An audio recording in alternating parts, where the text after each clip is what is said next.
பொது வந்து பாத்தீங்கன்னா விருச்சிக ராசி காலபுருஷனுக்கு 8ஆம் பாவம். ஓகேங்களா? அப்ப இது வந்து சபிக்கப்பட்ட ராசி. நோய்வாய்ப்படாத விருச்சிகமே கிடையாது. துரோகத்தை சந்திக்காத விருச்சிகமே கிடையாது. ஏமாற்றத்தை சந்திக்காத விருச்சிகமே கிடையாது. அப்படின்ற மாதிரி வந்து பாத்தீங்கன்னா நிறைய ஜோதிடர்கள் சொல்றது உண்டு. அப்ப நிறைய விருச்சிக ராசி சுய ஜாதகம் பார்க்க வரும்போது ரொம்ப வந்து ஓப்பனா ஒரு விஷயத்த கேட்பாங்க. நாங்க வந்து பாத்தீங்கன்னா நாங்க பாட்டுன்னு சிவனேன்னு இருக்கோம். நாங்க வந்து நோய்வாய்ப்படுவோம், ஏமாறுவோம் சொல்லி சொல்லி நாங்க ஏமாந்துருவோமோ அப்படின்ற பயம் எங்களுக்கு வருது. ஏன் இந்த மாதிரி எல்லா ஜோதிடர்களும் சொல்றீங்க அப்படிம்பாங்க. அப்ப நான் ஒரே வார்த்தை சொல்வேன். நான் இது வரைக்கும் ஒரு நாளும் விருச்சிகத்தை பத்தி சொன்னது கிடையாதுமா. ஏன்னா என் குழந்தைய விருச்சிக ராசி. ஓகேங்களா? விருச்சிக ராசி, மிதுன லக்னம், விசாக நட்சத்திரம். அப்போ வந்து பாத்தீங்கன்னா நான் வந்து இது சொல்லுவேன். இல்லம்மா நான் அப்படி சொன்னது கிடையாது அப்படிம்பேன்.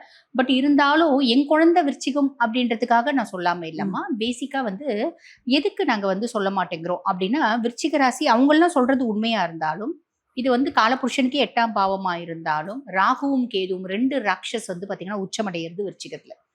அப்ப 2 ராட்சஸ் உச்சம் அப்படின்ற பட்சத்துல வந்து பாத்தீங்கன்னா சாதிக்கணும் அப்படின்னு நினைச்சா பெரிய லெவல்ல இவங்க சாதிப்பாங்க. விருச்சிகத்தை 100 அடி நீ பள்ளம் நோண்டி புதைச்சு வச்சா கூட அது முளைச்சு வரும். ஆலமரமா தழைச்சு நிற்கும். பீனிக்ஸ் பறவைகள் அப்படின்னு சொல்லலாம்.